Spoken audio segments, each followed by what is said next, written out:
The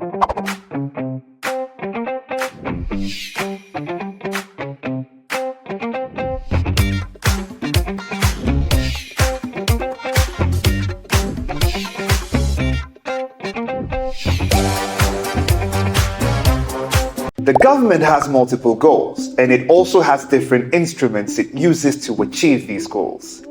Government goals include poverty eradication, achieving full employment, price stability, and so on. The two major tools the government uses to achieve these goals and control the economy are fiscal and monetary policy. However, in this lesson, we will be discussing fiscal policy. So what is fiscal policy? Fiscal policy refers to the use of government spending and tax policies to influence economic conditions, especially macroeconomic conditions like aggregate demand for goods and services, employment, inflation, and economic growth. The government can monitor the economy by increasing expenditure or decreasing it to impact economic activity. It may also increase or decrease taxes to impact and monitor economic activity. Fiscal policy could either be expansionary or contractionary. And now, an expansionary fiscal policy is used to increase economic activity. The government achieves this by increasing its spending or reducing its tax levels. If the government spends more, there will be more economic activities happening. And if the government wants its citizens to spend more, it decreases their taxes. The government sometimes gives tax holidays to businesses and consumers by suspending the tax they pay for a period.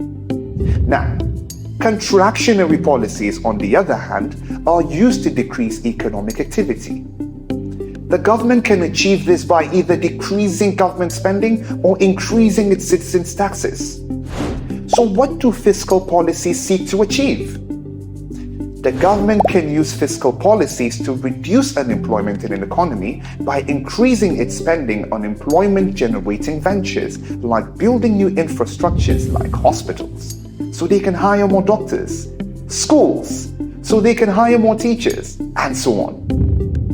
These activities mean more labor will be required for productive purposes. This increases the level of employment. Another objective of fiscal policy is to promote economic growth.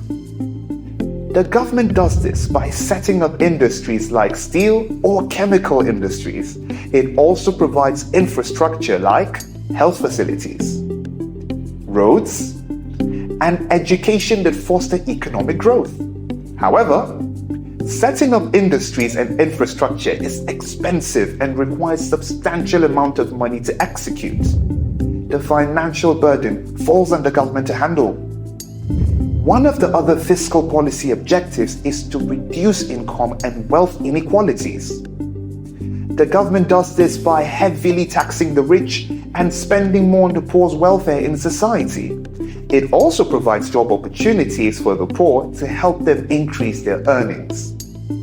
Fiscal policy can also be applied to make prices more stable.